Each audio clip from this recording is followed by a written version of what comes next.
오늘 우리에게 주실 하나님의 말씀을 제가 봉독해 드리겠습니다. 오늘 말씀은 신약성경 사도행전 20장 24절 한 절 말씀입니다.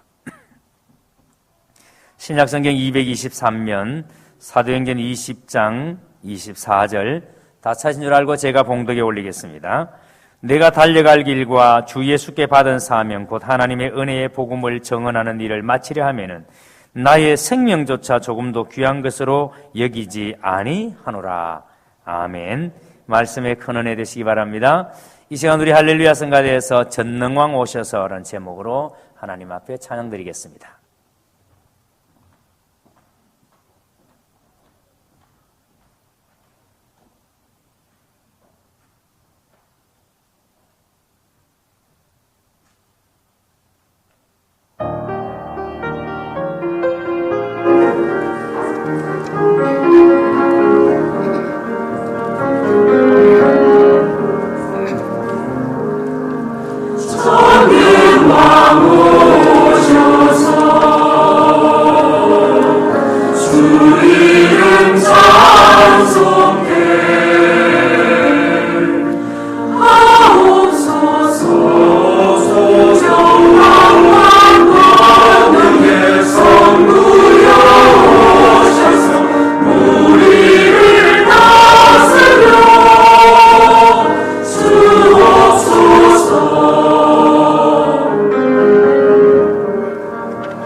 우리 말씀 듣기 전에 여사람 한번 손 꼭 잡고 인사하고 말씀 함께 들었으면 좋겠습니다. 이렇게 인사하겠습니다. 손을 꼭 잡고 우리는 일꾼입니다. 다시 한번 인사합니다. 우리는 사명자입니다. 아멘. 오늘 임명받으신 모든 분들 사명자임을 알고 오늘 말씀 받을 때 여러분의 심령에 성령에 불이 붙게 되기를 주의 이름으로 축복합니다.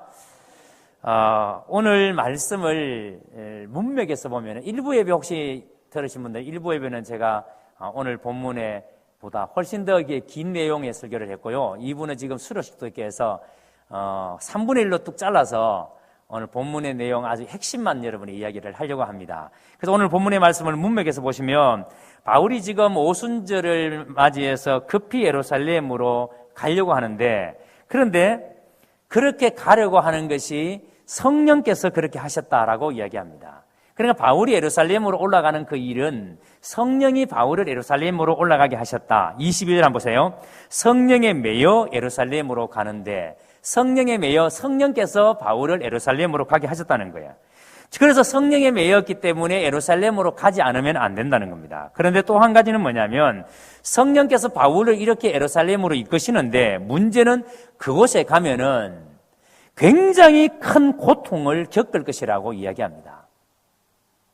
한편으로는 예루살렘으로 성령께서 가라고 말씀하시고 또 한편으로는 가면은 큰 고통이 기다리고 있다라고 말씀합니다. 자, 여러분, 만약에 성령께서 여러분에게 그렇게 말씀하신다면 여러분은 성령의 그 말씀에 어떻게 반응하시겠습니까? 하나님께서 우리에게 어느 곳으로 가라고 말씀하시는데, 그런데 그곳에 가면은 네가 큰 환난을 당할 것이다 라고 말씀하신다면 병 주고 약 주는 거니까 이게 도대체 뭔가 이런 생각 들지 않겠습니까? 그래서 여러분 23절에 보시면 예루살렘으로 가면은 무슨 일이 일어났는지에 대해서 말씀합니다. 제가 읽겠습니다. 오직 성령이 각 성에서 내게 증언하여 결박과 환난이 나를 기다린다 하시나. 오직 성령이 각 성에서 그랬습니다. 여러분, 오직 성령이 각 성에서라는 말은 바울에게만 바울이 예루살렘으로 올라가라라는 것을 들은 것이 아니라 다른 사람들도 이 성령께서 바울에게 하시는 이 말씀을 안다는 거예요. 깨달았다는 거예요. 그러니까 바울이 지금 예루살렘으로 올라가야 된다는 사실을 다른 사람들도 다 알고 있는 사실이라는 거예요. 그래서 그 사람들은 예루살렘에 가면 굉장히 어려움을 겪기 때문에 바울에게 뭐라고 말하는 거니까 가지 말라는 거예요. 예루살렘에 올라가면 엄청난 어려움이 기다리고 있는데 올라가지 마라. 성령이 올라가라고 하더라도 올라가지 마라. 왜? 올라가면은 너는 죽을 수 있다. 여러분, 우리가 살아갈 때에 사실은 무슨 결정을 하든지 간에 그 결정은 내가 하는 거죠. 그렇죠? 지금 보세요. 성령이 바울에게 예루살렘으로 올라가라. 그런데 성령이 또 말씀하시기를 올라가면은 큰 고난이 기다리고 있을 것이다. 그런데 내가 거기에 올라가야 될 것이냐 말아야 될 것이냐의 결정은 누가 하는 거예요? 바울이 해야 돼요. 그러니까 우리가 살아가면서 정말 여러분 모든 결정은 누가 하느냐면 내가 하는 거예요. 우리가 하나님께서 나에게 말씀하셔도 그 말씀에 대한 결정은 내가 내리는 거예요. 내가 말씀에 순종해서 갈 것인가 내가 안 할 것인가 결정은 내가 내리는 겁니다. 성령이 아무리 가라고 해도 내가 안 가겠습니다. 내가 결정을 내리면 안 가는 거죠. 예수님께서 십자가에 못 박히실 때에 그 십자가에 못 박힘이 얼마나 고통스러운지 얼마나 그것이 무서운 일인지를 예수님이 아셨습니다. 그래서 겟세마네 동산에서 예수님께서 이 십자가를 앞에 두고 기도하시는데 얼마나 절규를 하시는지 그 이마에서 땀방울이 핏방울처럼 비칠 만큼 절규를 하십니다. 뭐라고 기도하십니까? 하나님, 내가 이 십자가를 꼭 져야 합니까? 내가 이 잔을 꼭 마셔야 됩니까? 이 잔을 안 마시면 안 됩니까? 여러분, 예수님은 그 십자가를 진다는 것이 얼마나 고통스러운가를 아시기 때문에 하나님 앞에 절규하는 거죠. 내가 이 잔을 꼭 마셔야 됩니까? 여러분, 우리도 이런 갈등의 과정을 겪습니다. 하지만 예수님은 마지막 순간에 아버지여 내 뜻대로 마옵시고 아버지의 뜻대로 되기를 원합니다. 예수님이 그렇게 결정하신 거예요. 내 뜻대로 하지 마옵시고 아버지의 뜻대로. 그래서 예수님께서는 그 십자가를 지는 것이 너무나도 힘들고 어렵고 고통스럽고 괴로운 일이지만 그러나 아버지의 뜻대로. 바울이 지금 바로 이런 결단을 하는 거예요. 내가 예루살렘에 올라가면 내가 잡혀서 고난을 당하고 죽을 수 있지만 그런데 내가 그 예루살렘으로 올라가겠다라고 바울이 결정합니다. 여러분, 성령께서 주신 이 갈등 두 가지 길에서 사도 바울은 나의 달려갈 길, 그것은 곧 주 예수께 받은 사명, 하나님의 복음을 전가하는 그 일, 그것을 마치려 하면은 나의 생명을 조금도 가치 있는 것으로 여기지 아니하노라. 지금 보세요.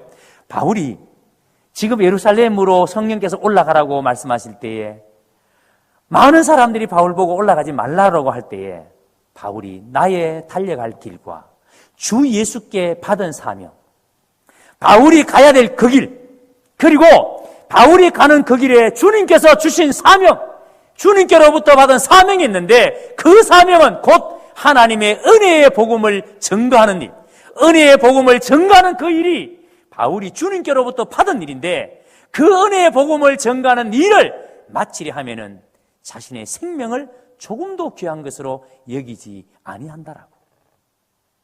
그래서 자신의 생명을 조금도 귀하게 여기지 아니하는 그 그런 결정을 바울이 지금 내리고 예루살렘으로 올라간다는 겁니다.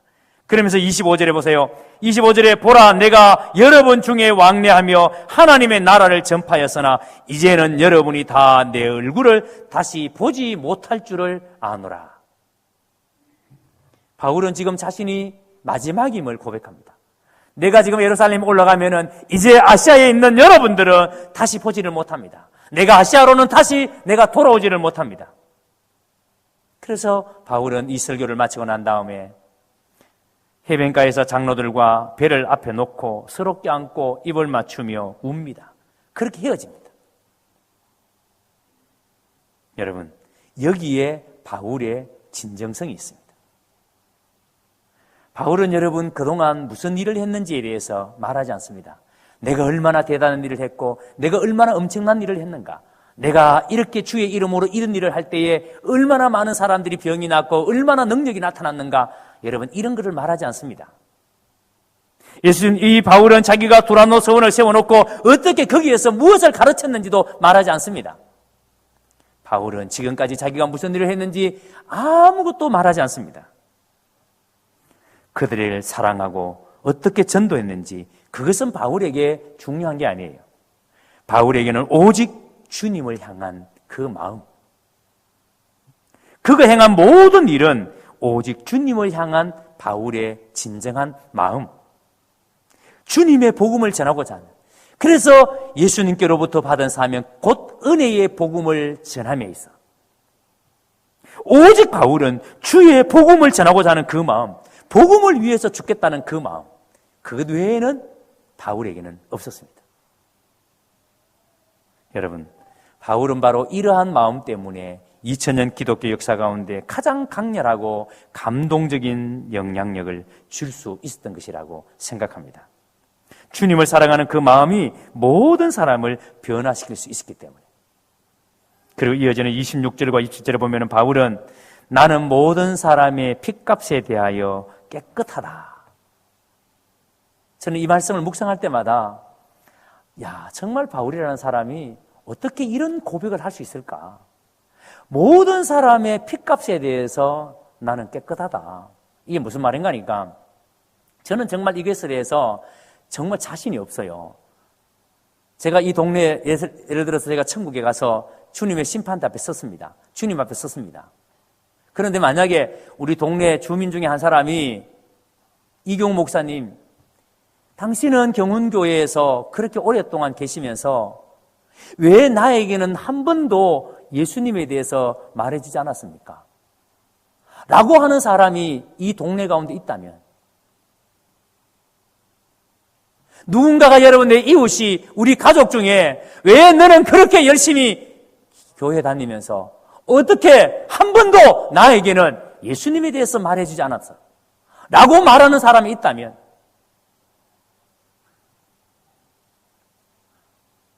여러분 지금 서구의 복음화율이 채 3% 되지 않는 미전도 종족입니다. 그런데 이 서구에 사는 사람들이 경운교회가 그곳에 그렇게 오랫동안 있으면서 왜 나는 예수님에 대해서 한 번도 들어보지 못했습니까? 라고 말한다면 나는 과연 뭐라고 말할 수 있을까? 그런데 바울은 지금 모든 사람의 핏값에 대해서 나는 깨끗하다. 그러니까 바울은 자신이 생명을 다할 때까지 주 예수께 받은 사명, 곧 은혜의 복음을 전거함에 있어 자신의 생명을 조금도 귀한 것으로 여기지 아니하고 오직 주의 복음을 전거하는 일에, 그래서 다른 사람의 핏값에 대해서 나는 깨끗하라고 말할 수 있을 만큼 그렇게 고백하는 거예요. 여러분, 이러한 삶이 얼마나 놀랍습니까? 바울이 지금 모든 사람의 핏값에 대해서 나는 깨끗하라고 자신 있게 말할 만큼 이렇게 자기는 생명을 다해서 복음 전가하는 일에 자신의 삶을 드렸는데, 과연 우리는 주님 앞에 섰을 때에 이렇게 여러분 자신 있게 말할 수 있을까요? 그저 여러분 내 신앙 하나 지키기 위해서, 그저 여러분 우리 교회 하나 이것 붙들고 씨름하고 있는 우리의 모습이 너무 주님 앞에 죄송하고 초라하게 여러분 느껴지지 않습니까?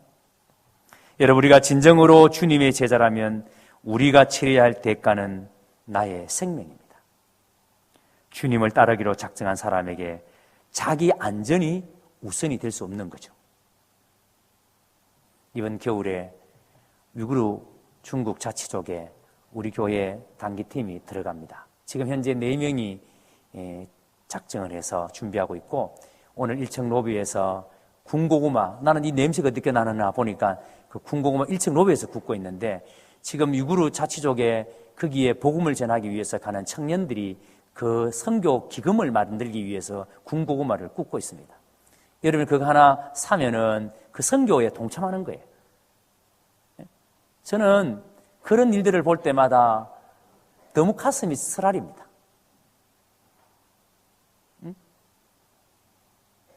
어떻게 하든지 복음을 전하기 위해서, 한 명이라도 더 복음을 전하기 위해서 몸부림치는 그 청년들이 참 여러분 미래가 있지 않습니까? 우리 교회의 미래가 밝지 않습니까? 그리고 올 겨울에 캄보디아 팀이 또 들어갑니다. 겨울에는 캄보디아 팀이 늘 들어가는데, 원래도 캄보디아 팀이 우리 김선진 전사님 오자마자 지금 준비하고 있습니다. 캄보디아 팀 끌고 가기 위해서. 왜요? 한 명이라도 더 복음을 전하기 위해서. 그게 우리가 주님께로부터 받은 사명이니까. 그래서 바울은 그 받은 사명을 감당함에 있어 자신의 생명을 조금도 귀한 것으로 여기지 아니할 만큼, 그러니까 여러분, 우리가 진짜 주님을 따르기로 작정한 사람이라면 내 자신의 안전보다도, 안전이 주님의 명령보다도 우선될 수가 없다는 거예요.